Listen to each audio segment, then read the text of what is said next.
Welcome to Blackwater D&D, where good friends tell better stories. This series, Balance, is a mini-series using the Powered by the Apocalypse system, Godkiller, which was created by Connie Chong and is now available at itch.io for purchase. This series is proudly sponsored by Hero Forge and Moonbeam. This tale takes us back, long before the end of the universe, to a time when we begin to explore and understand old divine wounds that run so very deep, and what happens when love is caught in the middle. This story encouraged us as creators to strive for genuine emotion and connection, relish the space we create at the table, and take big swings with the way we approach our narrative. For this story, your God, everyone else, and the thrum of the cradle is myself, M. Carlson, and my God-killers are played by Gina Susanna and Yanis Wessels. As this game falls within a holy punk and dark fantasy genre, it may contain themes and depictions that are triggering for some listeners. Please take care of yourself and access safe support as you see fit. Content warnings for this episode include grief and loss, child abandonment, romance, heartbreak, substance use, lies and concealment of identity, being watched, allusions to sex, rejection, religious undertones, death and a funeral, the woods, and complex family dynamics. So sit back and relax, heretics, and welcome to Godkiller, Balance. Episode 14, Rewinding.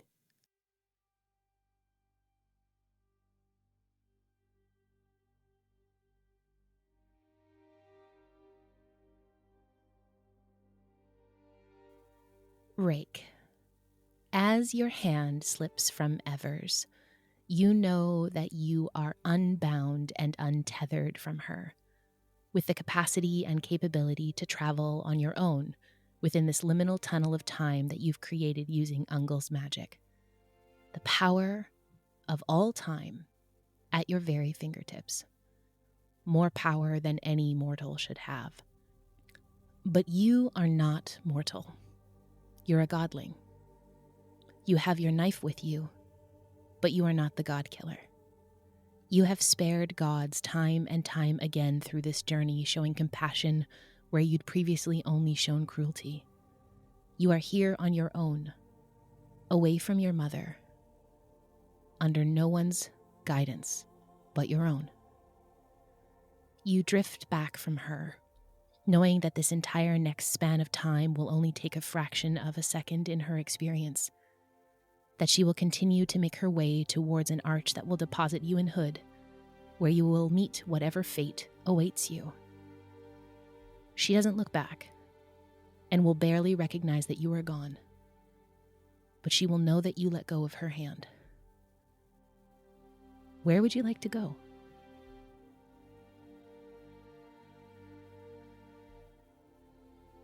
I think as Rake recognizes that things are about to come to head, the first stop that he would want to make is a memory or a time for himself. And I think he will try to go back to that moment that they shared in the stairs. Okay. So for every thread you try to pull, I'm going to have you roll to wield a power. As you wield this power, you will be able to see hints of other things in the weave. This new power is vast and unbound, almost chaotic, at your fingertips. Time tends towards entropy. The weave is strong within time, and when you step outside of your own timeline, you take risks. And you've been risking a lot today with your use of this power. This journey through time, wherever you go, you will be at the mercy of the weave, the divine equivalent of fuck around and find out. So, when you wield a power to do something only a god can, roll 2d6 and add 1 for each true statement. You've done this specific act before perfectly. Yes. You're desperate for this to work. Are you desperate? I think as much as Rake wants this to work, I think he also knows that there's so much challenge and insurmountable odds ahead of them that I don't think he is careless enough to pursue this with true reckless abandon. So I would say no, he's not desperate for this to work. Not yet. And you're close to a shrine, lair, or domain of the god you took this power from. You are in the liminal. So this is Ungol's purview. So yes. So that's a +2. That is a 6 and a 4 on the die for a total of 10, plus 2 is 12. Okay. While you are getting good at this, you are not Ungol himself. And that is an overkill. So normally, on an overkill, the GM will also describe how you drain, terrify, or wreck what's around you.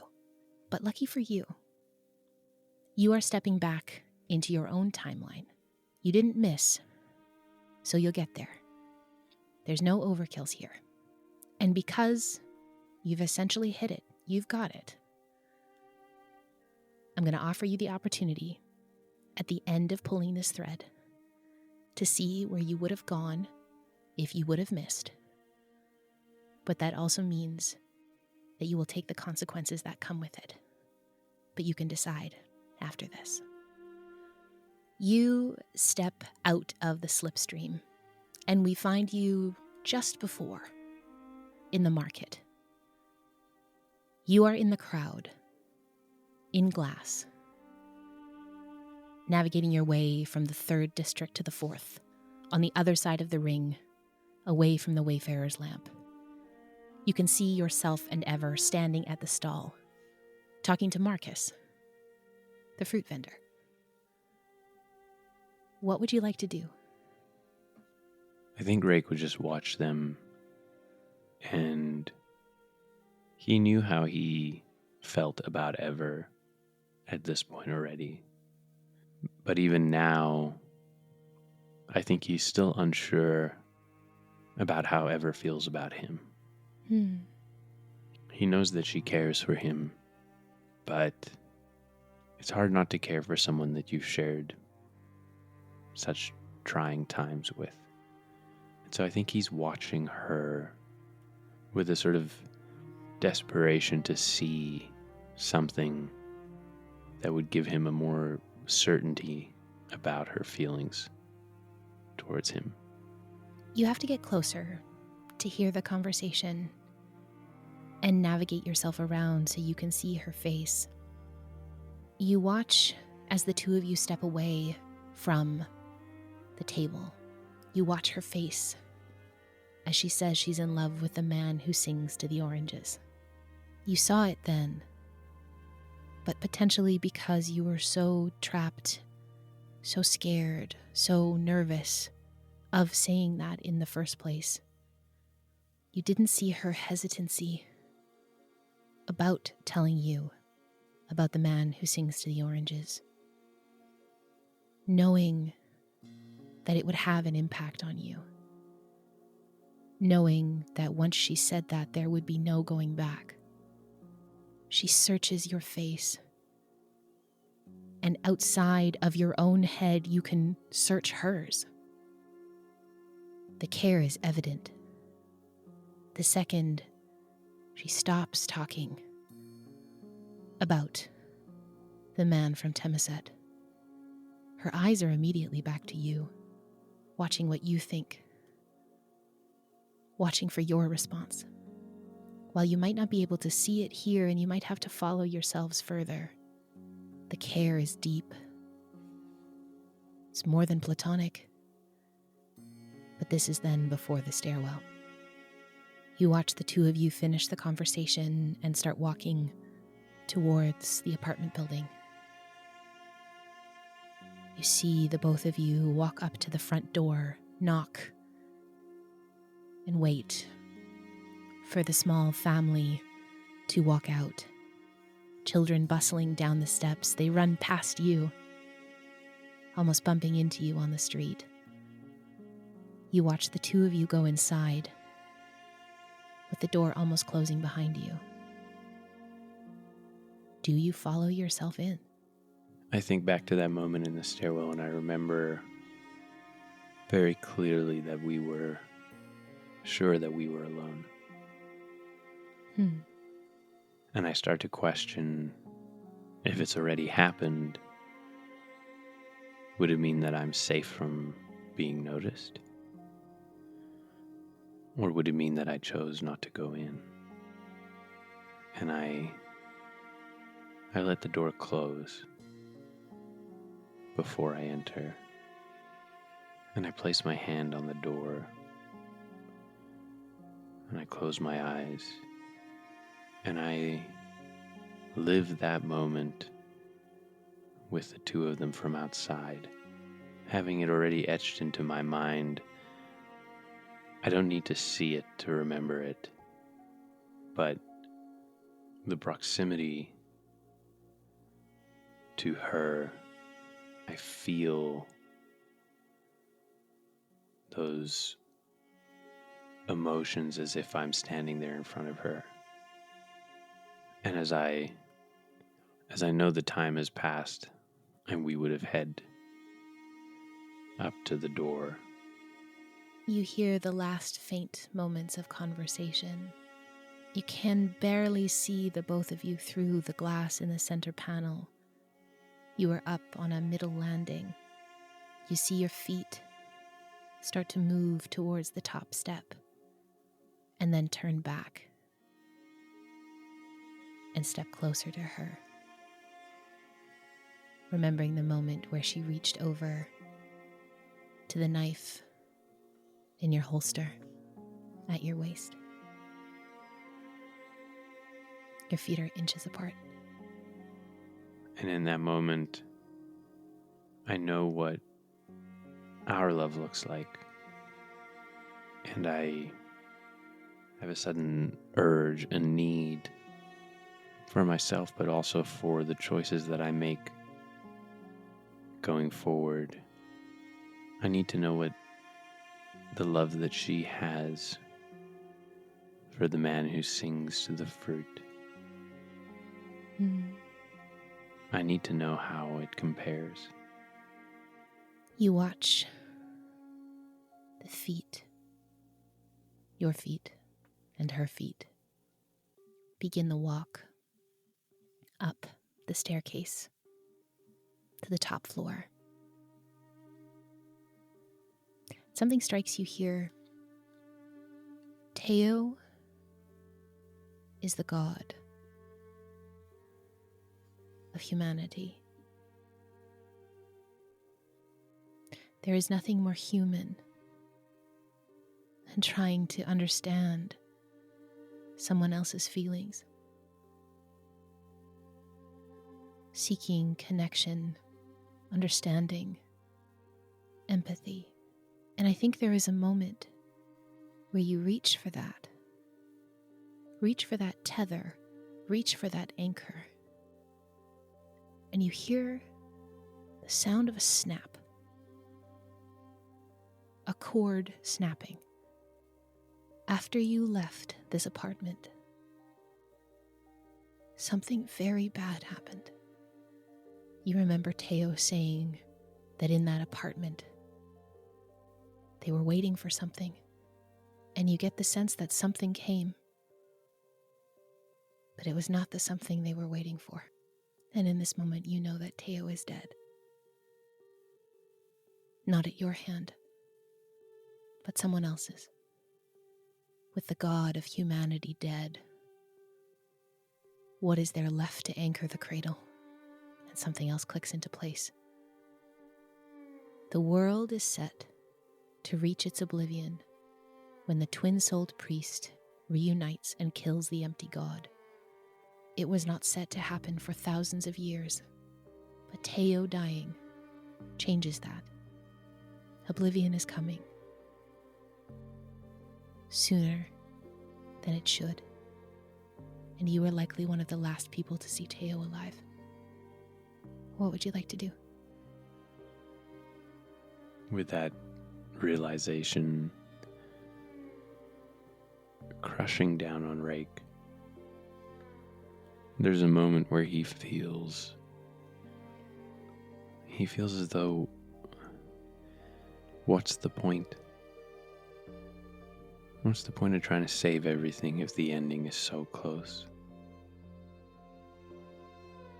And then he thinks about Ever and how even if the ending is close and the fate is already written, people like her are what will make those last years worth it. Mm. And he closes his eyes, and knowing that Teo will die but has not died yet, he says a silent prayer to Teo. Thank you for the kindness that you show, for the patience, but mainly for the hope that you carried for so long. I will carry that with me so that you don't have to carry it alone anymore. The weave is an unknown thing. Everything and nothing. Infinite. And also yet incredibly small. And as the last words leave your lips, you hear, "You are welcome. Carry the hope. Perhaps in another universe, what is between you will be different. Perhaps it could be more. Everything you wanted." And as Rake takes his hand off the door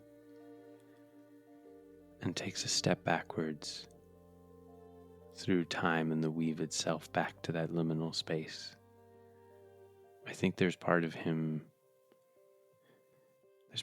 that acknowledges that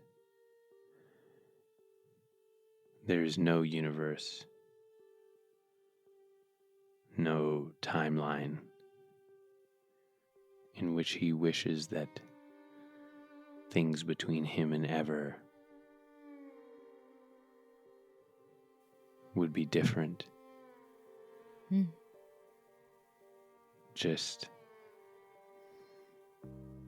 that the world around them might be different.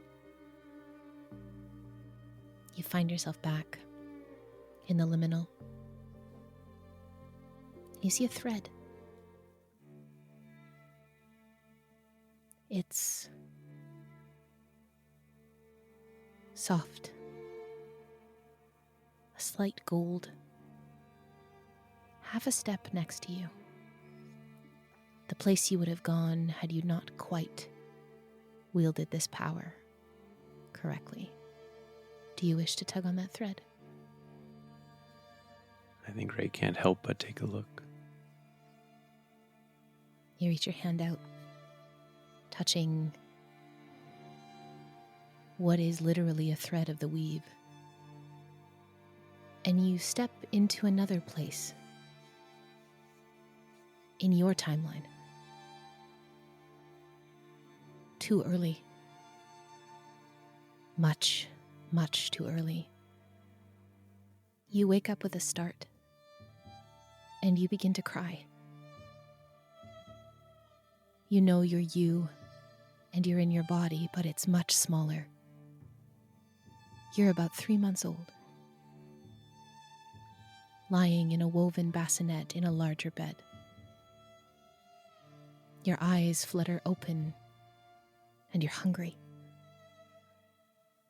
You want your mom and the comfort of her skin. You can't smell her, which feels wrong and bad because you can always smell her. You've basically been carried or worn by your mother for almost every moment since your birth. There is another who carries you, and you know he loves you and cares for you and would do anything to protect you, but he's not her. You feel the one who is not mom move and shift, and you hear him make soft sounds to soothe you. He places you on his bared chest, curled in a soft muslin blanket, and that is okay for now, but he is still not mom, and you are still hungry. You feel him stand, and he begins to move around, carrying you and cradling you against his chest, tucked into the crook of his shoulder. You hear him call out, something you don't understand, but it sounds important. He holds you tighter, and he begins to move faster and faster, and he runs outside. The early sun is warm on you as it warms him, but it does not calm him. You soothe for a moment, and you notice his heart is racing, and there are drops of water dripping on you. It's not as wet as the bath, which you love, and it's coming from above, not below. The one who is not mom makes pained sounds like yours. You know that sound, but it is not the one that means hungry, or that you need to be changed, or that your stomach is upset, or that your body is uncomfortable. It's the one that says you want to be held, that you miss the person that holds you. He is crying for your mother in the same way that you now cry for your mother. You feel him sit back down on the bed, and he holds you tightly, and you cry together for a while. You know he will feed you because he's done that before. The warm milk that they've been feeding you, even though it didn't come from your mom. You know that he will love you because he holds you and cradles you, and he smells like he's supposed to.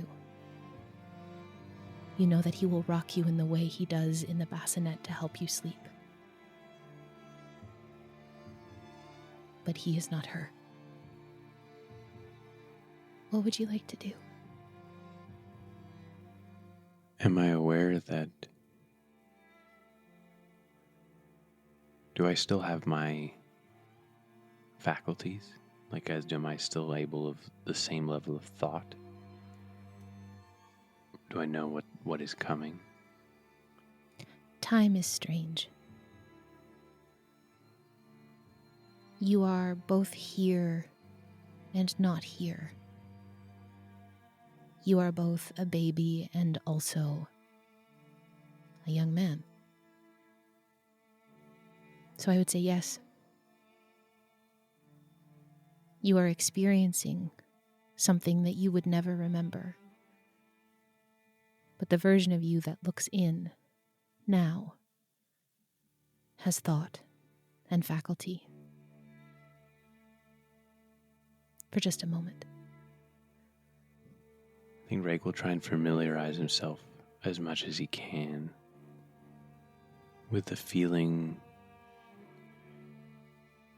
of love and need for his mother, which is something he's never been able to feel in that way.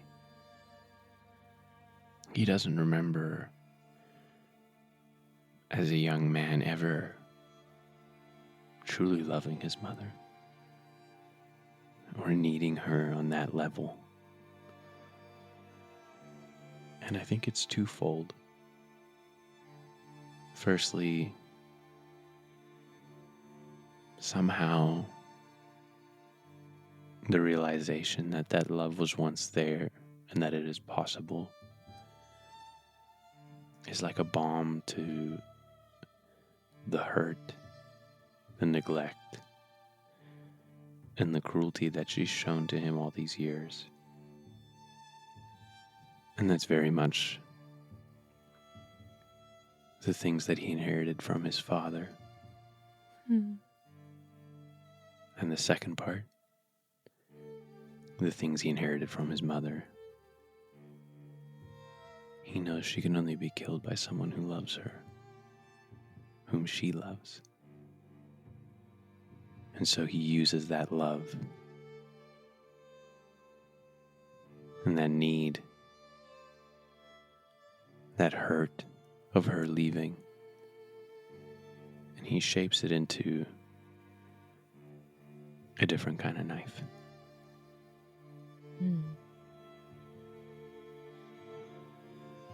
You take one stream. Is there anything else you do before you slip back into the liminal? I don't know if he could truly ever say how long he spent in that moment. Time is weird at the best of times, but when you're 3 months old, a moment feels like a lifetime. But after the initial pain and longing for his mother and the sort of recalibrating to being able to hold both the personality of the 3-month-old Rake, the 3-month-old Reese, and the Rake that we know now, being able to hold them both at the same time. I think he selfishly revels in the proximity that he has with his father, and the comfort and safety that he feels and misses so dearly. And he spends a long time there because he knows that in the end, the time will mean nothing. And I think it's only when the child version of him drifts off to sleep in his father's arms that he can no longer inhabit that memory. And he finds himself back in the liminal space. Okay. As you drift off into sleep in the arms of Avisan,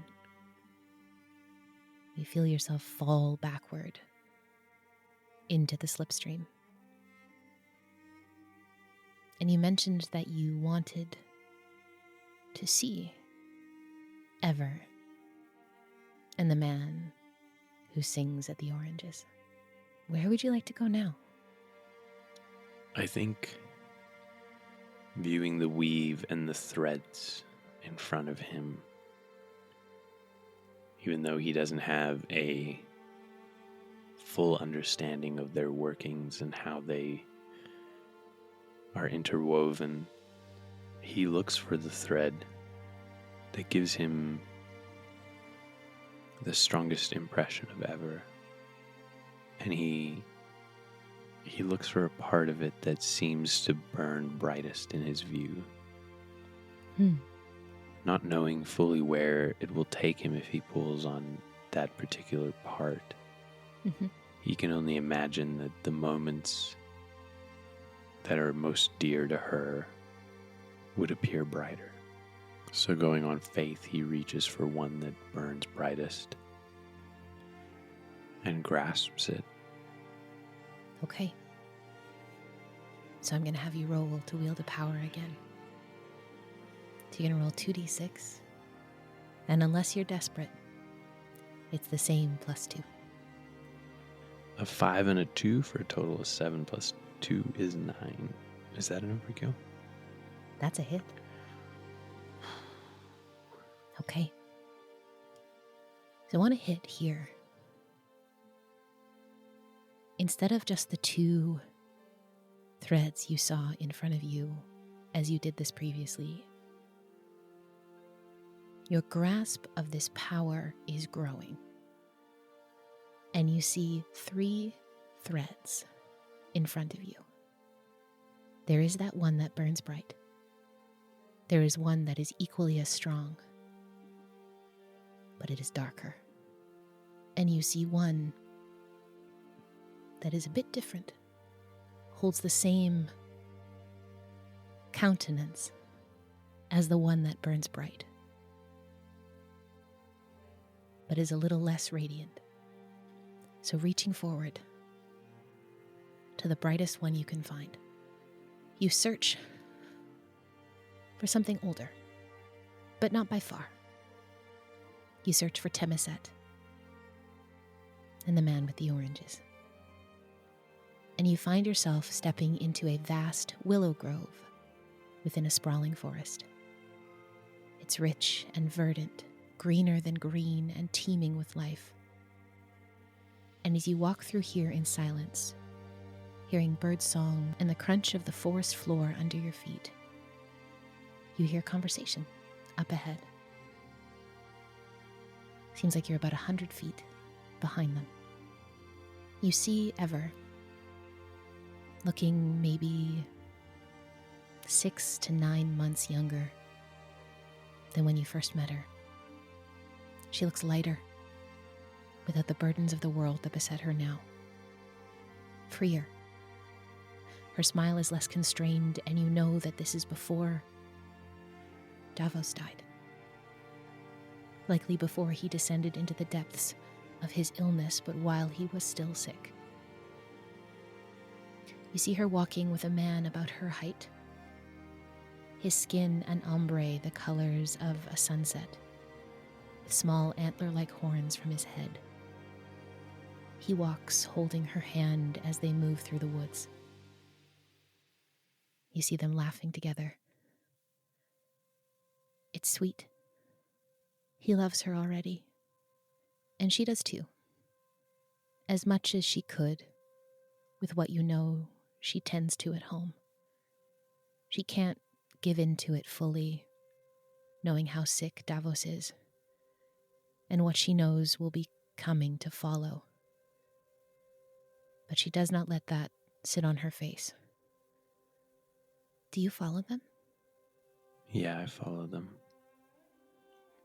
Okay. You see them wind through this forest. They talk a bit further, and then they stop. She turns to face him, and you see the conversation shift to something that feels a bit uneasy between them. There's a tenseness, a topic touched that probably shouldn't have been touched, but it passes.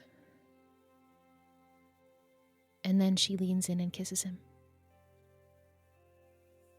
It's a first kiss, certainly. There is no awkwardness to it, but a tentativeness. A newness, but a wanting, nonetheless. And as soon as it started, it stops. They continue walking, deeper into the wood. You continue to follow them, and you walk past where they stopped, and you see that there are small markers in the forest. Headstones. Simple remembrance sites. Some of these places are graves. Some of them are simply small odes to individuals who have passed with no body to bring home. You see the ones they stopped at. Marin and Duran Cawthorn. I think the thing that strikes Rake more than the kiss is the laughter as they walked. The way that he feels about Ever and the way that Ever feels about him. The relationship has never been one where they laugh.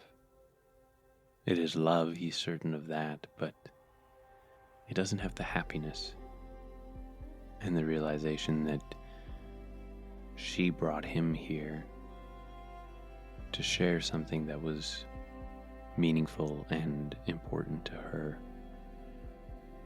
A level of trust. There is relief in him that when it is all done, she might not have to be alone. And then there is sadness that they didn't get to share moments that would make them laugh. And he feels the tears on his face and he hears them drop on the leaves at his feet, on the graves themselves. And he realizes that he has to make sure that when he's gone, they find each other, and that their bonds are strong enough that when he's gone, she has the support she needs. And he thinks back to what she told him about how when Davos died, she packed her things and immediately set out. And knowing that she would have closed herself off to all things other than the purpose that was driving her, he realizes that she wouldn't have taken the time to say goodbye, and she needs a reason to come back. And he stands, not knowing when he had dropped to his knees in the first place. He takes one of the leaves and he tucks it in his pocket, and he steps back into the liminal space. Those two other threads stand before you. The one that is still bright, and the one with the same intensity but darker. Since you hit, you may pull at either. Either, but not both. You could pull at both. Rake stares at these other two threads, and he grasps the one that glows slightly less. Okay. You slide off course in the slipstream, and instead of finding Ever in Temiset and seeing her experience of love with the man who sings at Oranges, the feeling is right, but the time is wrong. The feeling is right, but it's in the wrong place. You end up back in Hood. Outside your room, at the end of a long hallway. You, as this rake, this powerful rake who has stepped back and wielded time itself, you're tucked around the corner, and you hear the unmistakable sound of the lock on your door turning, and the door open and close. You peek around, trying to catch a glimpse, and then you see her. I want you to tell me about the girl you went to look for at Penelope's the night your mother called. The one you've spent many nights in Hood with. The one who took your mind off of work. What's her name? What does she look like? What is she like? Her name was Tabitha, but everyone just called her Tabby. She had hair that was so blonde it was almost silver. Her skin was dark from the sun, but not in the same way that his skin would go dark if he spent time in the sun. It was a warmer shade of brown. She worked at the bar, and her life was simple. It was happy. He knew that part of the reason that he even caught her attention was because it was her way of adding danger and excitement to her life with this young man who would come through town. I think Rake cared for her, but I don't think Rake had any real feelings of love for Tabby. And I don't know if he, at the time, knew or cared if she loved him. But she made him feel loved. There were many people along the way that were one-time encounters. But the first night that he spent with Tabby, he fell asleep before she left, and she fell asleep next to him. And when he woke in the middle of the night, gripped by the nightmare of the things he'd seen and done, frantic and scared, she wrapped him in her arms, and she held him until he was calm. And she became a person and a place that he felt safe with. And now, standing in the hallway watching her leave, I think he feels regret and shame, because he knows that, well, he now knows that she probably really did love him, and he used her. As this all flashes through you, we see snippets of moments. The two of you laughing on a dance floor, your hand pulling hers through the streets, fumbled kisses against the wall of a building, pulling at buttons and buckles and laces as you move up the set of back stairs towards your room,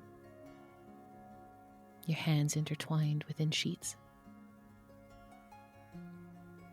And then we pull back to this day, as she gathers her skirts and tries to fix her hair quickly. You see her scrawl a note on a piece of parchment. As she kisses it, the remnants of any rouge on her lips pressing into the paper as she slides it under the door. You remember the note. It said to meet her at a different place that evening at about 6 p.m. for dinner. A residential address, here in Hood, rather than at the tavern or a shop. She grins, quickly pulling on her shoes, and she races down the hallway. Why didn't you end up going? I think Rake avoided going because he knew that she would never feel the same way about who he really was. That her life wasn't one that had prepared her for the darkness that was inside of him. Not truly. And it wasn't out of kindness to her. I think it was that he was scared that if she got to know him more and see that, then he would lose the comfort that she gave him. And now I think he realizes that this was the last time that he saw her. We follow her through the streets. This is still part of your memory, kind of. So part of your consciousness races alongside her as she runs back towards the shop her parents own. Candles and incense. She could never get the smell out of her hair, but you never minded. She runs inside the shop, blowing past her mother as her mom goes to set the sign outside to open for the day. Mama, before you start, I know I didn't come home last night, but I had a good reason. He came back to town, like I said he would. He's here for a few days, and I left him a note to come to dinner, and I was wondering, it'll be a bit of a surprise for him, and he's kind of someone you have to catch. In a surprise, I want you to meet him. He's a good man at heart. Mama, he would take really good care of me. I know he would. I've been kind of dropping hints every time I've seen him, and I don't think it'll take much convincing. Her mom, who is a spitting image of her, sighs heavily. Tabitha, you could have your pick of anyone in this town. Honestly, you could. But you've chosen this one. Why? You'll know when you meet him, Mama. He's special. He's unlike any man I've ever known and any I will again. Please, we gotta impress him, okay? I was thinking your roast duck with those potatoes you do on the stovetop with the butter. I can run and get some from the store. And she trails off as she disappears into the back room as her mom gives in, a soft smile on her face. One thing you know about Tabitha is that when she sets her mind to something, she does everything in her power to get what she wants. All right, honey. And you're sure he's coming? Tabby peeks her head out. A full, genuine grin. I left a note for him this morning. He couldn't miss it. He'll be here.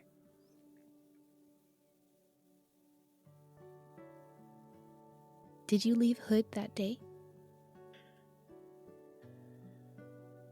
I think he did leave Hood that day, not to escape the situation. I think in his mind, he would have just not shown up and then made some excuse like he had many times before for why he couldn't engage in more meaningful ways. But I think not long after he woke, he was called and had to leave to deal with some work his mother had for him. Mm-hmm. And then every time he went back to Hood, he didn't have the mental bandwidth to try and deal with what he knew would be a difficult situation. Mm. He came for escape, not to deal with more difficulty. I think as Rake is witnessing all of this, there's a deep desire in him to somehow make this right. Mm. And he's torn because he knows that there's nothing he can do. This is a moment that's passed. And he can't give her what she wants. And I think that unlike the previous times where he stepped back into the liminal space, he runs back into the liminal space. Mm. As you run, you feel a curse settle on you. Not one of divinity, but one laid out from another mortal. It will not bind you like those from gods, but you feel its weight nonetheless. Thou shalt never love without consequence, as you find yourself back in the slipstream once more. That dark thread in front of you. What would you like to do? Rake reaches out and grabs it, but much, much, much more hesitantly than he has at this point. He knows that the threads that he hasn't purposely set out to examine have all been incredibly uncomfortable and painful to view. And so he still reaches for it from a place of morbid curiosity, but also with a sort of bracing for what is to come. You feel yourself hit the target you were looking for. And you learn the name of this place, the Salak. But the time is wrong. You find her, but the time is wrong.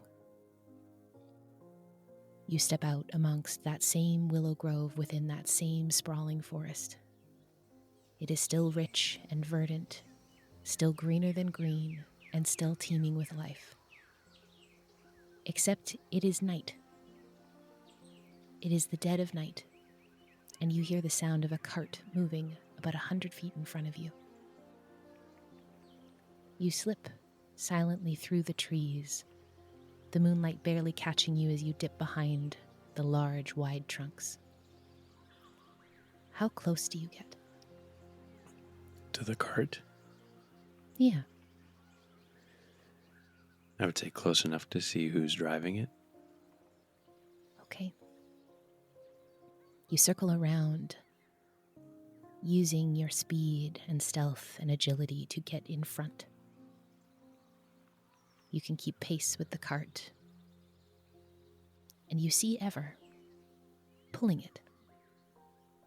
She's almost singular in her purpose. Her eyes are straight ahead, and she is moving by the light of a single lantern, as if she knows where she's going. The cart looks heavy, with something large inside it draped in cloth. The thing inside the cart is just over 6 feet long and broad. It would have been a struggle to get it into the cart alone. And there is a shovel next to it. And all of a sudden, she just stops. And she takes a quick look around, making sure she's in the right place. How she knows it's the right place, you're not sure. There are no markings. Nothing particularly special about this one place. She takes the lantern off its hook, staking it into the ground, and she begins to use the shovel to clear out a space about as big as what is in the cart. She clears the space with deliberateness and carefulness. She takes incense out of her bag and, using some of the leaves as kindling, lights 4 small pyres. The smell catches your nose. It's cedar and pine and sandalwood, mixed with jasmine and violet. An earthy smell of the woods that if you weren't looking for it, you'd miss it, but distinctive here nonetheless. And then she begins to dig. She's tired, exhausted and weak. You see her body looks thinner and frailer than the Ever you know, likely through sleep deprivation and a lack of eating. She is fervent, digging at a steady, albeit slow pace until she's about 4 feet down. Any deeper and she'd have a hard time hauling herself out of the hole she's dug. She's covered in dirt. She moves back to the cart, folding out a ramp from the back and using necessary force, but as easily as she can, she slides the contents down and onto the ground next to the hole. She kneels next to it. You can hear her breathing from here. It is dead quiet. But you are just as quiet. In the lantern light, you see tears reflected on her face that are silent but still threaten to become louder if she loses control. And her hands shake as she moves to unwrap the fabrics. Inside, you see a man, lying with his eyes closed and dressed in fresh, pressed clothing. He has brown hair tied back into a half bun, and between his hands, a sword is clasped, running almost as tall as he is. The blade is beautiful and ornate, and it glints in the lamplight, sending motes of the reflection off the trees above. There is no smell, other than a strong scent of camphor and cedar oil, likely meant to blend in with the smell of the strong incense. You see, she takes a small kit out of her satchel. She always did have everything with her.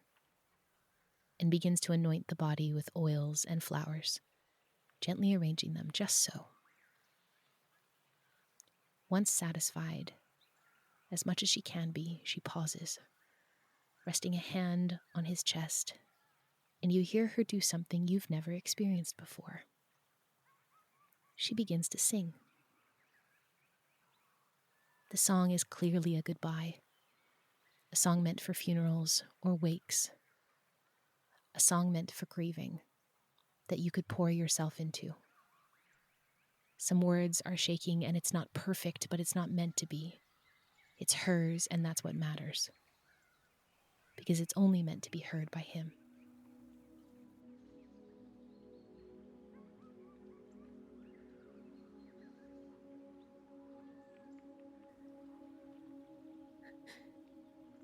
Au revoir. all the comrades that e'er I had. They are sorry for my going away, and of all the sweethearts that e'er I had, they would wish me one more day to stay. But since it falls unto my lot that I should rise, and you should not, I'll gently rise, and I'll softly call good night, and joy be with you all. Good night, and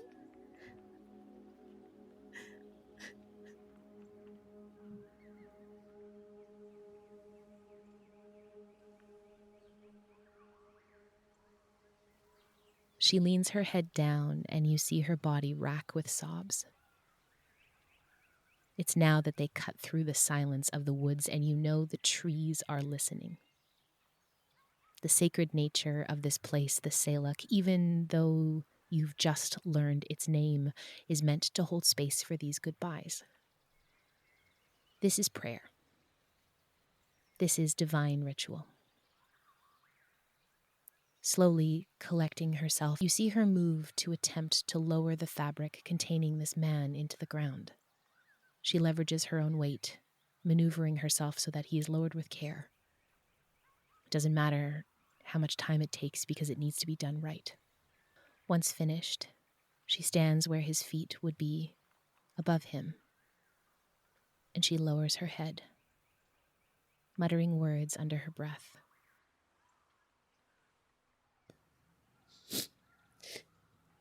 thank you for giving me a home. Thank you for being my home. For being someone I was proud to share a name with, even though it wasn't mine to begin with.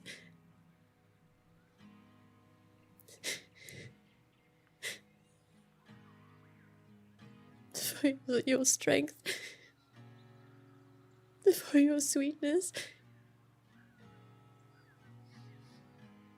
for how you always taught me, patiently, excitedly,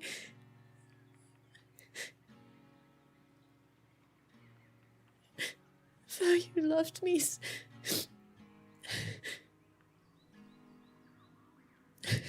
How am I supposed to breathe without you?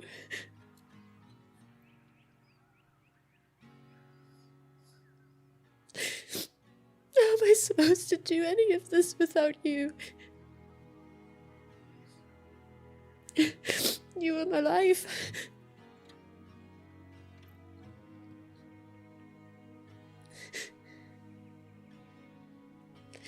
I'm so sorry. I'm so sorry for every time I ever failed you. Especially this one.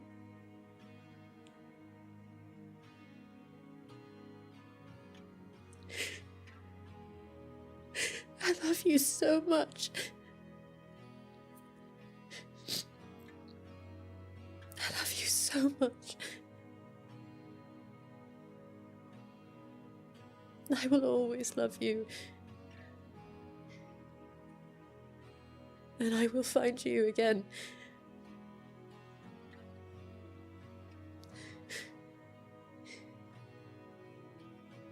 I will find you again.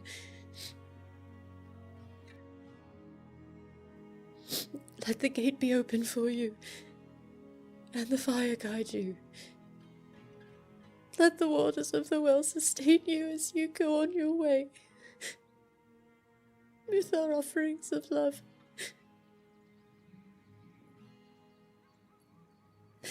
And then let us close what we have opened. Let fire be flame and well be water. Let the oaken door be shut.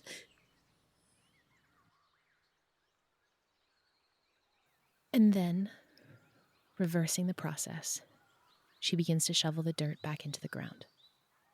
This is slower still, tired from her exhaustive efforts, but she soldiers on. It must be completed. When the last scoop of dirt is replaced into the ground, she replaces the leaves and kneels down once more. Her tears begin again as she reaches her hand out, and you see that familiar glow begin to emanate from her hands. The lamplight is dying as you see the stems of flowers begin to sprout. She stops herself, because if she let this go unbounded, you know that her grief would mean a blanket of flowers as far as the eye could see, and that would surely be noticed by anyone who walked through this part of the forest. But these will bloom in spring. They will have time to seed and root, and he will nourish them for all time as she commits his body to the ground that he swore to protect. She rises, replaces the shovel in the cart, and gives one last look to the spot, committing it to memory so she can find it again. She returns back to the cart, wheels it around, and begins to walk from the woods. What would you like to do? I think I would walk out and place my hand on this bed of flowers. And I'm going to attempt to wield a power. Okay. What power would you like to wield? The only one that's left to me. Power of time. Okay. What would you like to do here? I would reach down and touch the flowers, and I would like to feel this entire carpet of flowers, every one connected, and I want to make it so that they never die. So that even though she can't mark this grave with a permanent marking like she would want, these flowers will always stand here,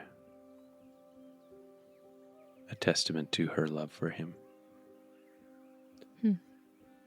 So when you wield a power to do something only a god can, roll 2d6 and add 1 for each true statement. You've done the specific act before perfectly? No. Are you desperate for this to work?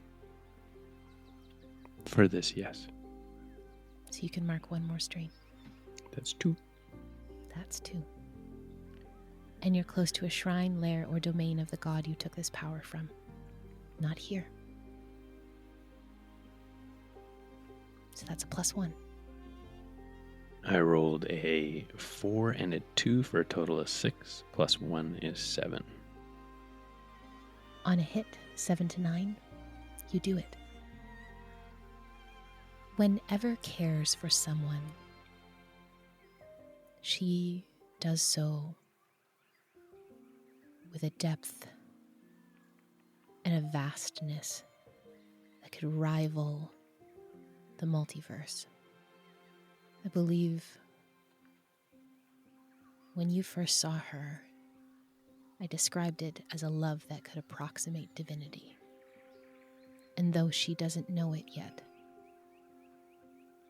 and she may never unless you tell her, it seems only fitting to use divinity to mark that love, to mark how you feel for her, for someone she loved more than anyone else in the whole world. What would you like to do? Knowing that nothing I could say could hold a candle to what she said in her prayer, I'll step back through into the liminal space. As you slip through into the liminal once more, you do not receive any strain or any curse. You chose to take strain here. There is an immense grief in this space, and it must be carried.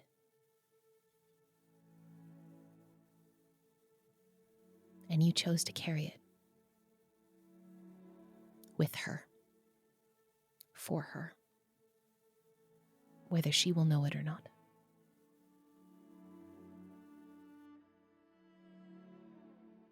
As you decide your next move, you see that Ever is still drifting closer towards the arch. You know that you can pull one more thread of time here before she will notice you were gone longer than you intended. What would you like to do?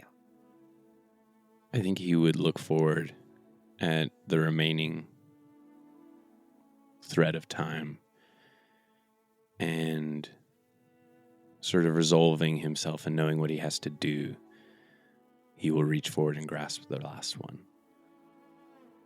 You gather yourself and reach out, and I'm going to have you roll to wield a power once more as you try to find the time and place you seek. Where are you going? What are you looking for? I think he knows what he wants to have happen when everything is done, and he wants to be sure that that's what happens. And so he wants to go and try and find the man who sings to fruit. Okay. So, when you wield a power to do something only a god can, roll 2d6 and add 1 for each true statement. You've done this specific act before perfectly. Yes. You're desperate for this to work. Are you desperate here? Yeah, I am. Okay, so you're going to mark a strain. And you're close to a shrine, lair, or domain of the god you took this power from. Yes. So that is going to be a +3. I rolled a 6. 6 + 3 is 9. So on a hit, you do it. It is a reach to get to this one, but you find it. Because it is not yours, and technically it is not hers, it's a bit beyond what you have had to pull for before, but there is something else here that calls to you. The night you're striving for, the place you're going is important to you, and you know why. She leaves tonight, and you want to see for yourself where she's from. You want to see Temeset. You find yourself stepping out of the rush of the liminal, and you land on gravel, your feet finding purchase as you get your bearings. It's night, maybe 7 or 8 p.m., and you see the rich verdance of the woods cusping between late summer and early autumn. Effigy and totem to Thalaspi sit on fence posts and road signs, a welcoming for a god that they know is long gone. But as you know, tradition runs deep, and sometimes it's all we can hold on to when the world gets very, very dark. The dark. You can see well here where you are, and you have landed at a crossroads. 3 paths on this gravel road intersect. One leading west into town, where you hear some reverie even from out here. The village readying itself for the festival that'll happen tomorrow. Taverns likely the only thing still open, if that's what you seek.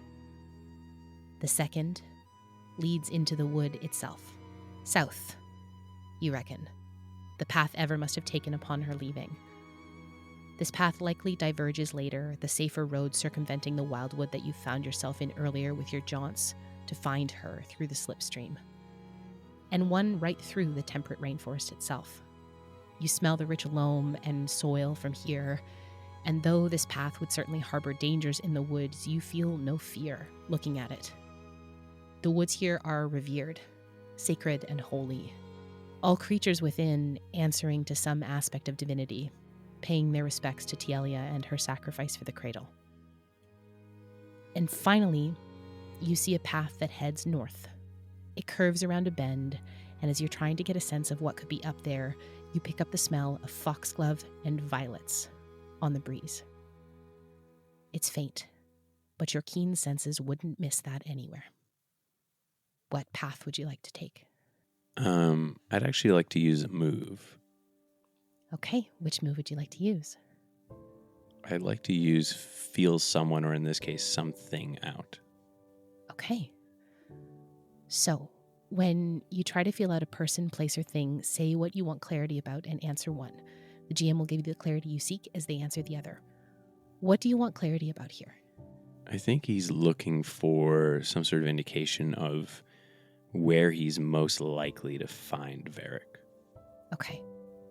So, you're going to answer one of these two questions, and I will answer the other. The first question is, what feels welcoming on the surface? And the second question is, what feels dark or unnerving as I peer deeper? I think I have to answer the first one. I think what feels welcoming on the surface is the smells of this place are the smells of her. Even after all this time that she's been away, she smells like this place. And I think it makes him feel safe and almost at home. And what feels dark or unnerving as you peer deeper? Your eyes flit between the pathway heading into town and the pathway that veers up around the bend. While she smells like Temiset, and Temiset thus smells like her, the smell coming from around the bend is stronger, is more alive. Because in this time, she's still here. You would understand in this moment, taking the time to tap into these feelings, that you're likely to find Varric in town. You know that Ever's farmhouse sits on the edge of the town. And with the smell of those rich, late-blooming flowers, the Halassian farmhouse is likely what is around the bend. And I think what unnerves you is that while you came here to see Varric, your feet are already pointing in the direction up the hill. Rake is usually someone who makes decisions quickly and moves on gut. And I think in this moment he finds himself incredibly torn. He came here for a very specific task, and now I think he finds himself thinking, I have time. And I think he would creep towards her house. You let yourself go in the direction your feet were already trying to lead you.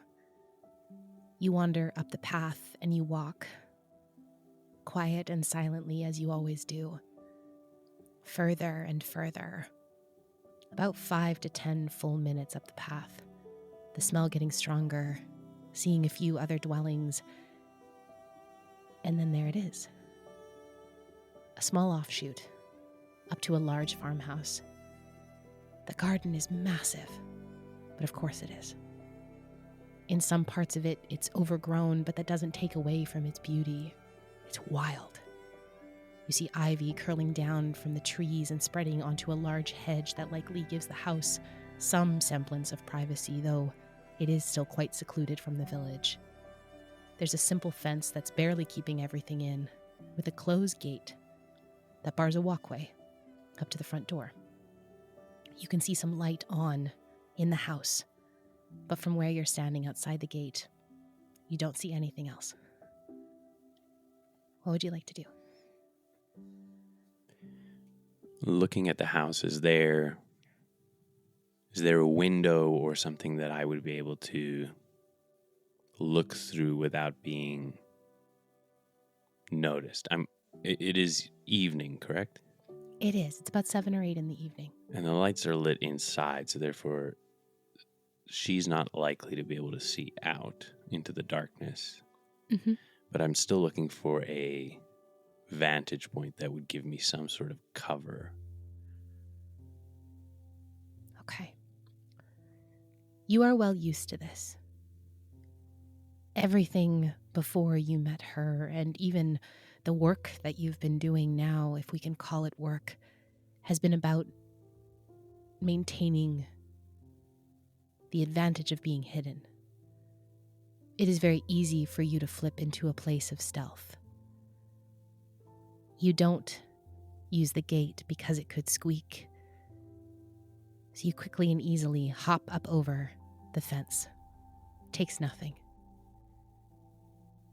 You go closer and you hide yourself amidst some shrubbery and on the other side of the hedge, and you hear a door open onto the veranda off the side of the house. And you see her step out, shaking a blanket and some linens before pulling the last of the laundry off of her lines. She tucks them under her arms and she adjusts some of the garland and offerings left on the porch. There are gourds set amongst candles burning softly, swaying in the breeze, wreathed with salmon berries and bramble. You see a jug of wine, full, with 2 glasses. This is an offering for the gods, and something to keep the townsfolk from asking questions if they were to come by. Her eyes seem to draw over this makeshift shrine, perhaps in prayer, perhaps in thought. You know she's mourning. You can feel her grief from here. It's raw and unfiltered, the same as when you met her on the steps of Libika, and she doesn't think anyone's watching her. So why would she hide how she feels? She looks tired. Her hair is a mess.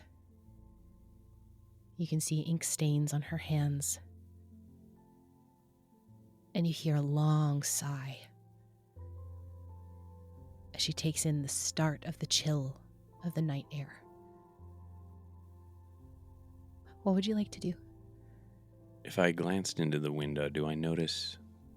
What do I see? What does the place look like?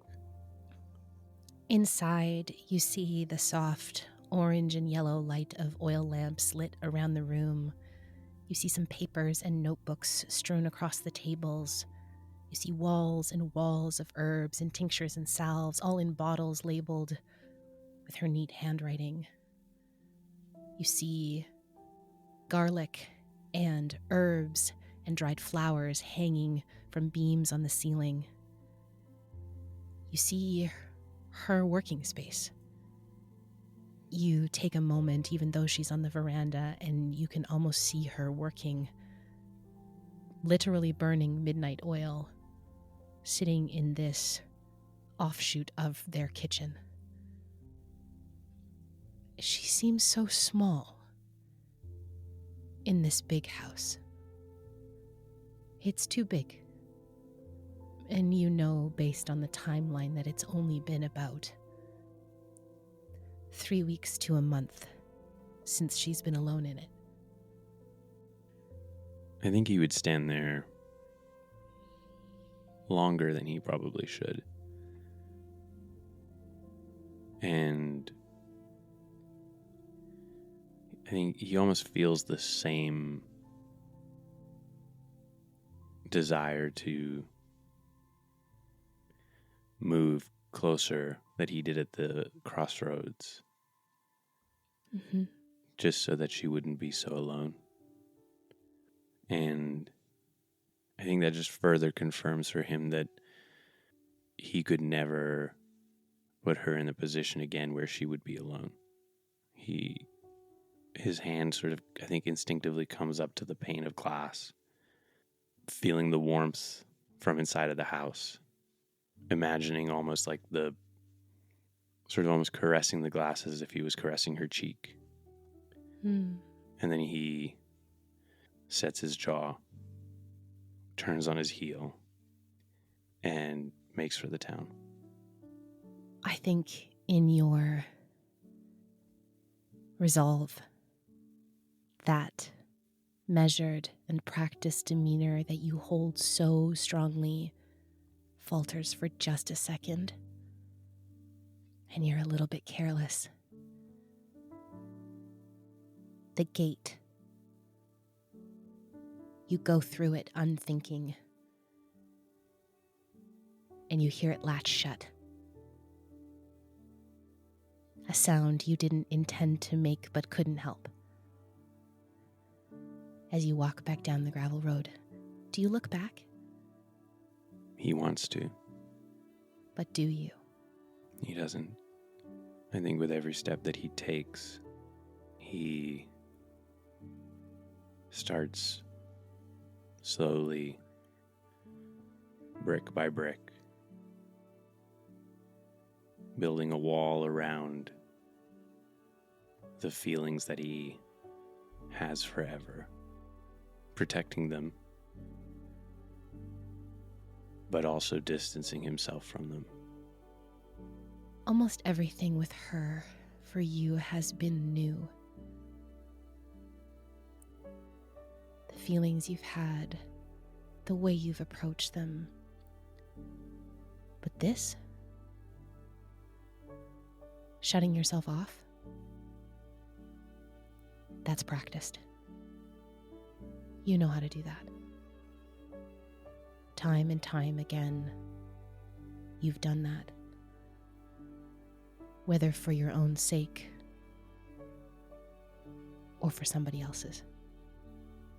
You make your way back down the gravel road, it widening as you get closer into town to allow for the carts and wagons to make their way into the center of Temiset.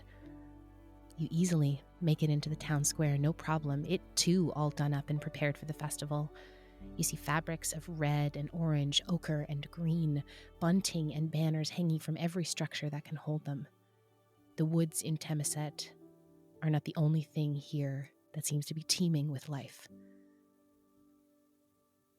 You look around, and you see a few taverns, each with their own flavor of clientele, but the largest and most filled one seems to be the Dancing Dryad.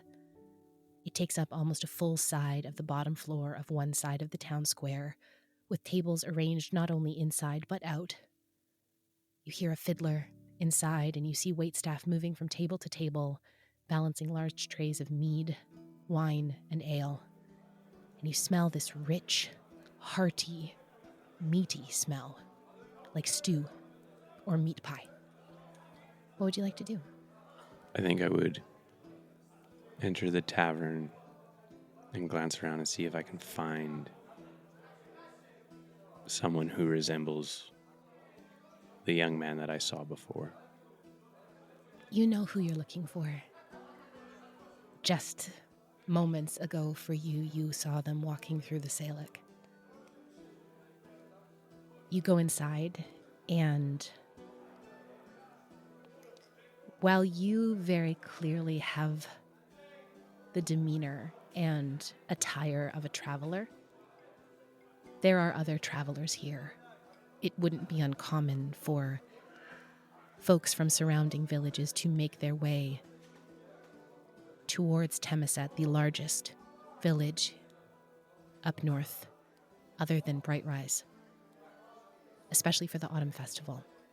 Your eyes scan the room, and you find someone matching his description seated around the back of a long bar, nursing a glass of ale to himself.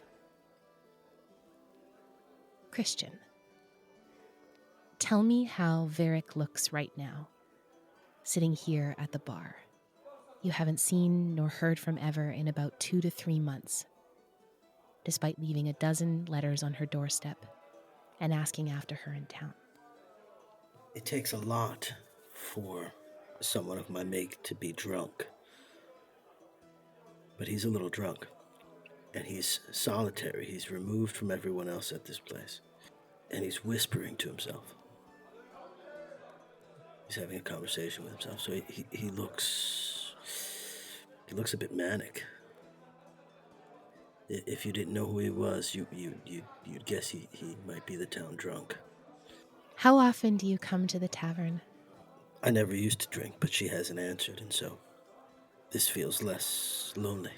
So I've been here. I come here after every unanswered letter. You left one a couple days ago. Yeah. Still nothing. And I think the thing that bothers you the most is that you know she's receiving them because they aren't just sitting in a pile on her doorstep. They're gone each time. Rake, you see him. You see the man who sings to the oranges. He's distracted. He has not seen you. He hasn't looked up from his ale. What would you like to do? I think I see him, and I see loneliness in just a different shade of what I saw earlier. Mm-hmm. And I take a moment. I've played this game before. I've had to make people like me to get what I want. Consider my best approach, nod to myself. And as I walk from the door towards him, you see my stride change from the usual confidence that I have. I sort of droop my shoulders a little bit, slow my step, and I take the seat next to him and let out a long sigh.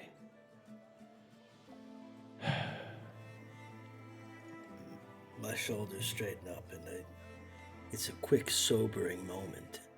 And I smell the air. Well, aren't you a sight for sore eyes? Who are you? Just a weary traveler.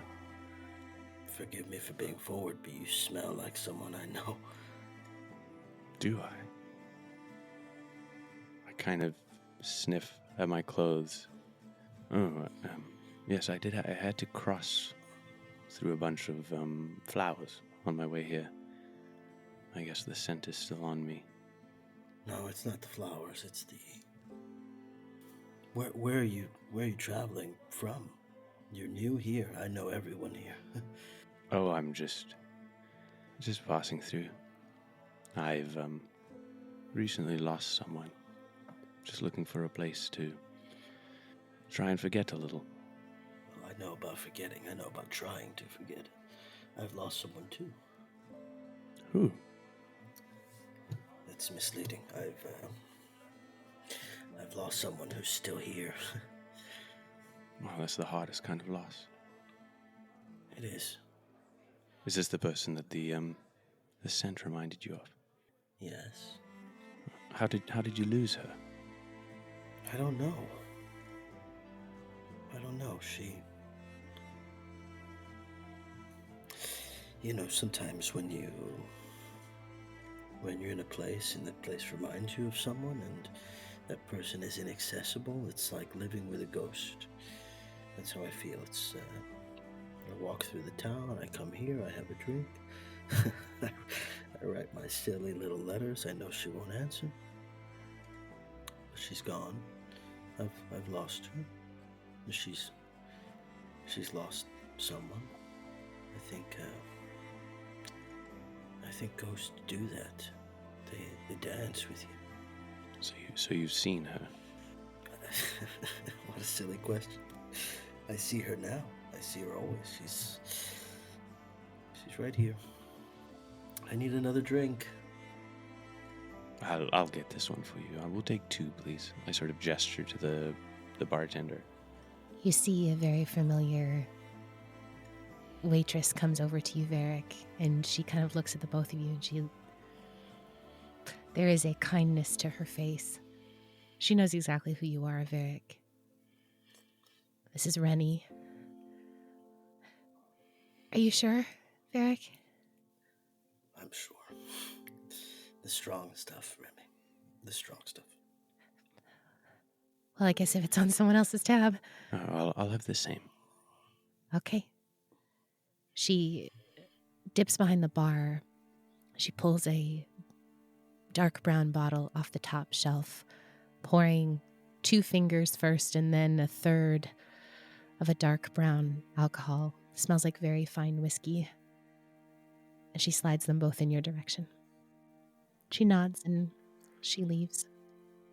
She said your name was Varric, is that correct? Oh, yes. Fire Song, Varric. Fire Song. What a stupid name. Fire Song. Yeah. Are you wouldn't happen to be one of those one of the people who can sing the fire into the fruit, would you? Do you know a secret? I'll tell you a secret. Friend, secrets are best for strangers. Isn't that funny? I can't do it. Can't do it. Unlike everyone else in my family, I can't do it unless I feel the fire. Well, Varric, nice to meet you. My name is Reese. Reese. Strange name, traveler. Strange traveler. What brings you to our sleepy little town?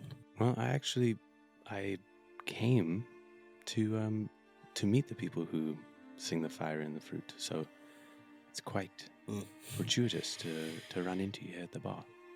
I'm sorry to disappoint. It's a neat party trick. So when you sing to the fruit, and the fire, it lights immediately. Well, the fire's there. The fire's in the vines, in the soil. We turn it on, I guess.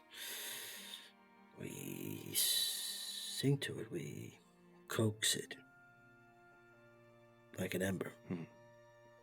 And you don't feel your fire anymore. I wouldn't say I don't feel it. I've been burned by it. I feel only the ash. I feel the ash. My fruit is dust. I've written these letters to the woman I love.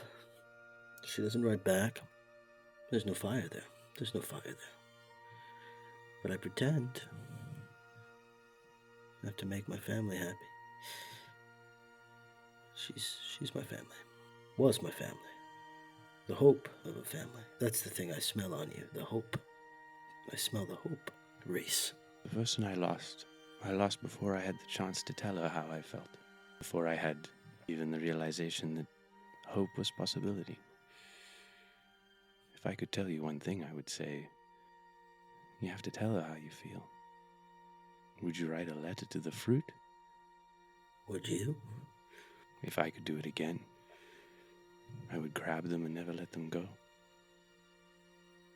I would tell them so they could see it in my face. I would make them understand. The fire might not be there anymore. The things you do, it's in the place around you. You just have to draw it forth. Coax that ember. Well, your comfort is kind. I will offer a comfort of my own for you, Reese, traveler. My father says the music is in the space between the notes. What's unsung? She knew. He knew. They knew.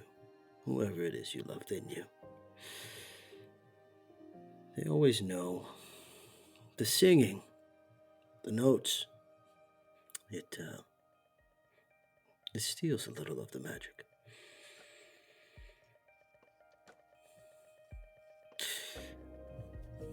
Two fools, you and I. Very much so. I think I can't change what happened with me, but I think you should go see her. Why haven't you? Fear? Of what? Being rejected? Is that not how you feel already? Confirmation of the rejection, Reese. Oh, you cannot fear that. Look at what it does to you. If she rejects you, then be ash. But till you know...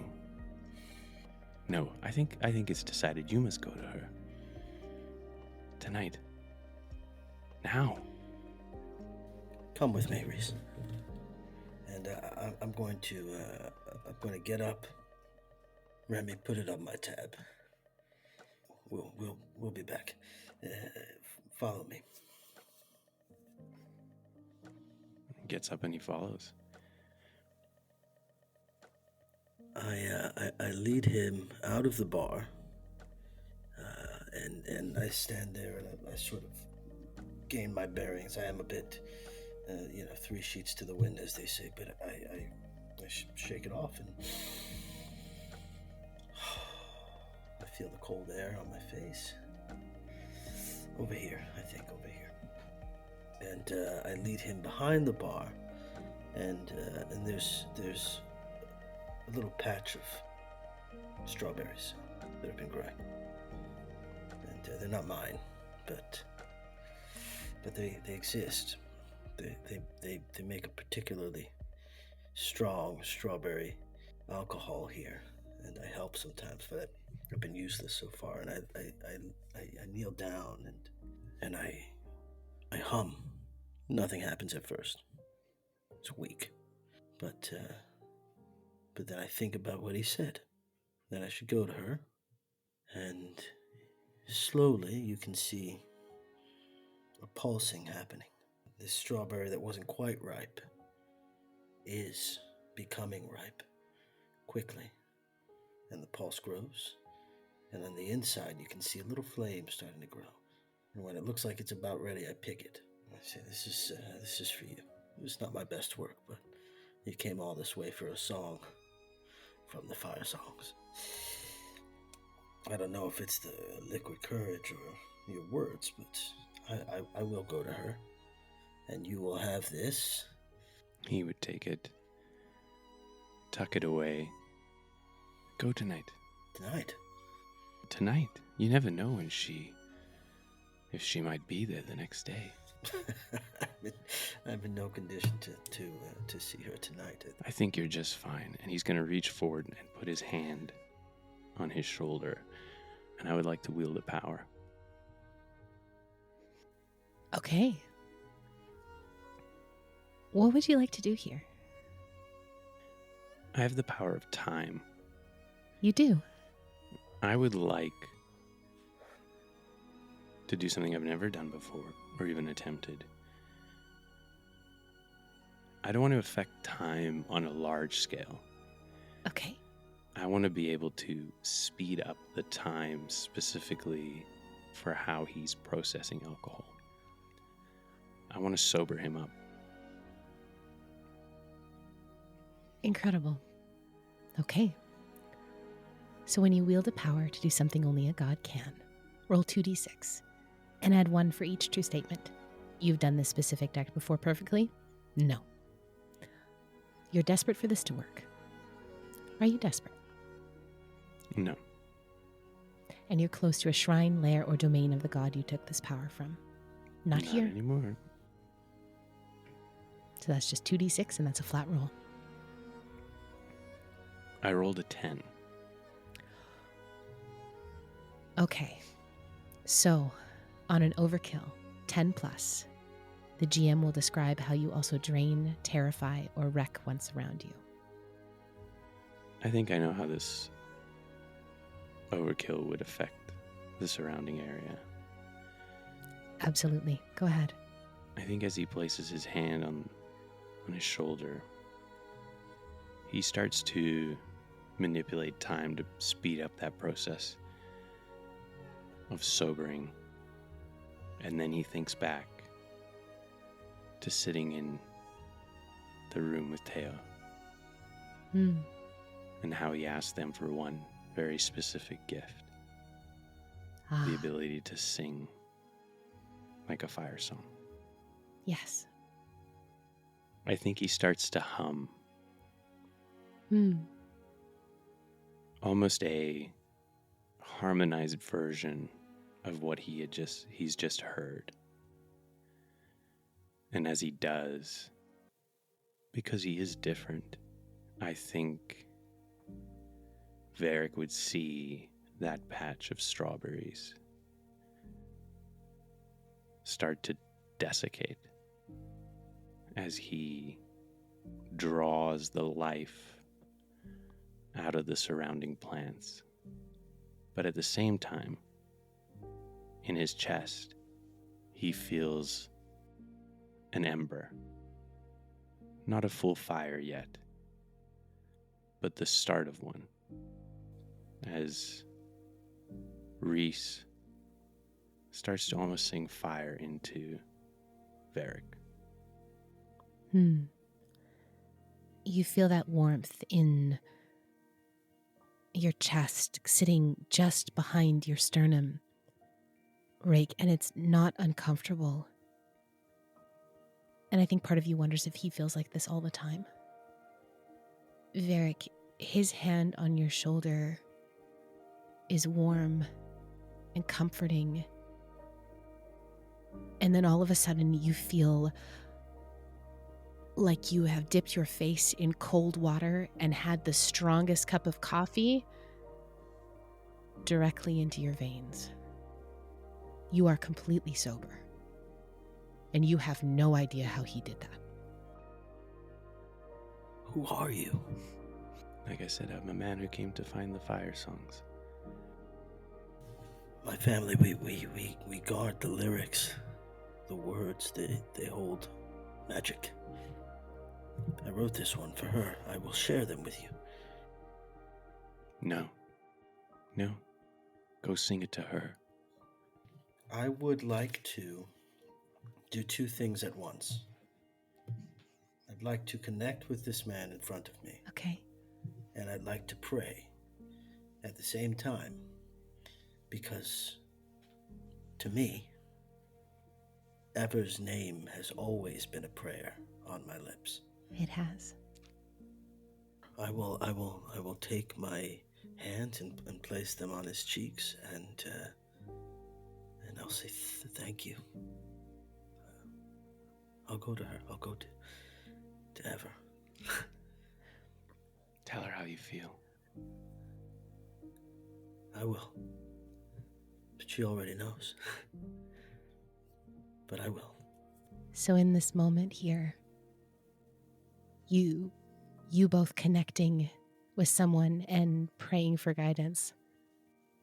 So what we're going to do here is I am going to go through these moves, connect with someone first, and pray for guidance second.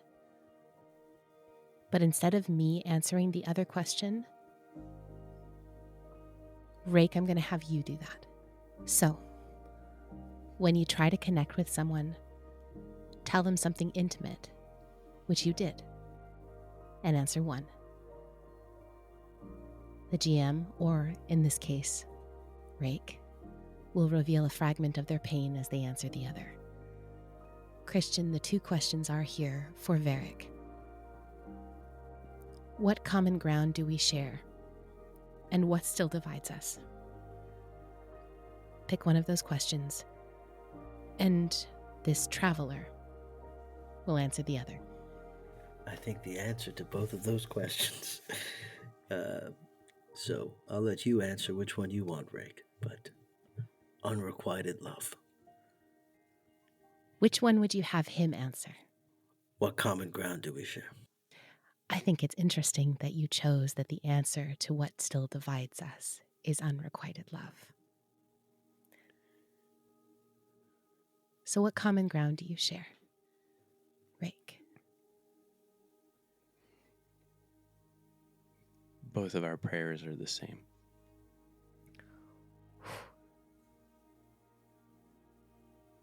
I think in that moment, as I pull myself away from this inexplicable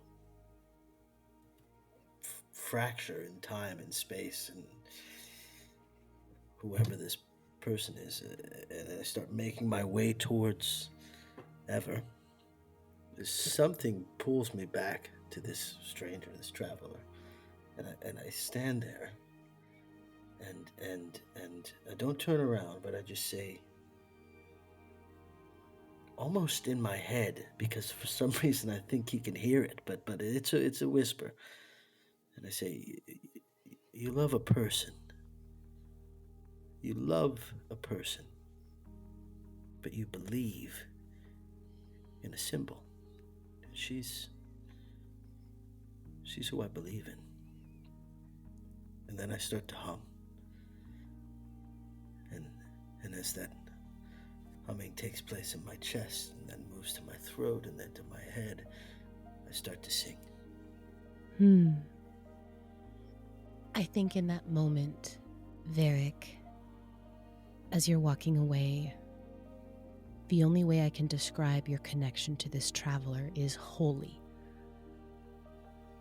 And there is always going to be a bond there between the two of you, even though you don't know his name, you don't know where he came from. But you know he understands what you feel. And so rolling through that, this prayer for guidance that I think comes from you subconsciously, whether you want it to or not. That divine moment calling to something bigger, something broader, something deeper that sits in the magic of the universe itself, that magic that you tap into when you sing, the magic that you feel when you look at her. Something bigger than all this. And in this moment, when you pray for guidance, name the aid you seek here and answer one of the following questions. And we'll describe the aid that actually comes as you answer the other. So first, I'd love you to tell me what aid you're seeking. I can't finish the lyric for her. I've been working on this lyric for a while, and I can't finish it. And I'm praying to whatever gods are out there to give me the perfect line. And I think as you're walking away, you hear Reese say, also under his breath, but it floats on the wind to you, forever, forever. I've loved you forever, ever. Forever, ever. Thank you. That's the aid that actually comes. But of course, with this move, we also must answer. What kind of God answers your prayers? What unclear omens or visions besiege you as you walk away towards the farmhouse, humming this tune? I'm emboldened.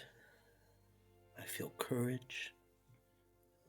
That flame is flickering and starting to grow into a wildfire. But for a moment, I see in my mind's eye me sitting on her steps, old and gray and broken and alone. But I push it away, and I keep moving forward. Rake, if you had to take a guess, what kind of God helped you do that? What kind of God helped you answer his prayers? I think because he is still connected. He is in this present time, but he's still connected to that liminal space between all times. I think the God that answers him, or that gave him that, was the feathered mistress. Interesting. Prayer has power. Those we invoke in prayer have power. And what a gift you give me saying that came from her. You watch Varric leave. Rake. You know where he's going and what happens next, and you feel yourself beginning to drift. The edges of Temiset around you as you watch him walk back up towards that crossroad where you landed begins to blend. And just as you're about to step in and let yourself go, behind you and to your right, you hear a flapping of wings and something land on a fence post. I turn and look. You see a large white raven perched still as death, and it's staring right at you. I nod my head at the raven.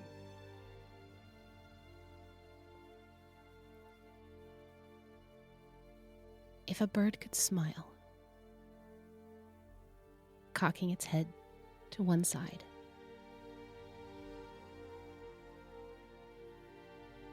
you know that look. You know who that is. No question about it. I think I look at the raven and I start readying myself to step back into that liminal space where I know I'll be safe. Mm-hmm. And as I'm just starting to fade, I say, "You taught me how to destroy.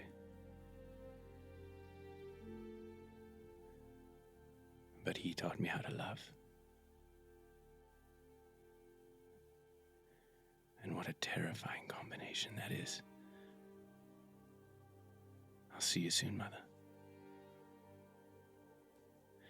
And as I step backwards, I place the last brick on that wall in my soul. A cairn next to the one for my father. And I step back into the liminal space.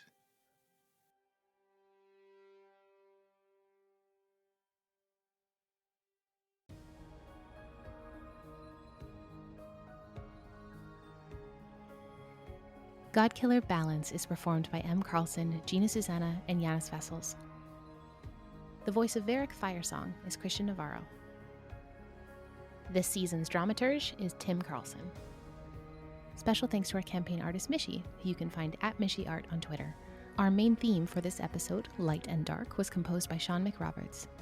Character and location leitmotifs composed by Cy Rutherford of Sounds of Adventure. Music and effects by Epidemic Sound. For more stories, come follow us everywhere at Blackwater D&D, and make sure to check out our main campaign on Monday night at 8 p.m. Pacific at twitch.tv/BlackwaterD&D. To play your own campaign of Godkiller and dive into your own divinity, go support Godkiller by purchasing the Ashcan on itch.io today, with the print version published soon by Evil Hat Productions. This show is made possible by our sponsors who graciously support us playing pretend and having feelings about it. We are grateful to be sponsored by Hero Forge, who offer fully customizable miniatures made with their online 3D character creator. Head on over to design your own Godkiller and get them printed in a wide variety of materials, including color printing options. With new content added each week, check out www.heroforge.com to start bringing your characters to life. This show is also proudly sponsored by Moonbeam, a better and safer way to stream. Dive into realms for vibrant community hubs where creators keep 100% of what they earn while protected by Pixis, a revolutionary moderation tool that learns and adapts to your boundaries. So check them out and join Moonbeam today. Finally, we're thankful to our patrons for joining us on our second journey through the cradle. You too can come join us on Patreon, where you can check out behind-the-scenes info, our Talkback Show Chatwater, as well as exclusive Godkiller bonus content and so much more. Head on over to patreon.com/BlackwaterD&D for all the details. See you next time, heretics, and to all the gods out there, be safe.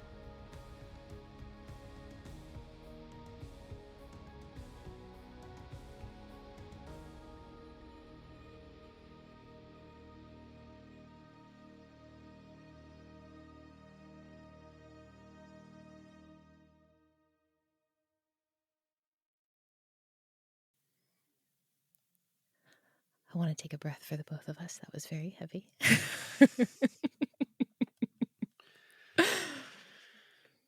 Look, I cried while I was writing that one. That one was harsh. I think that's one of the harshest ones you've ever done. That one really fucking.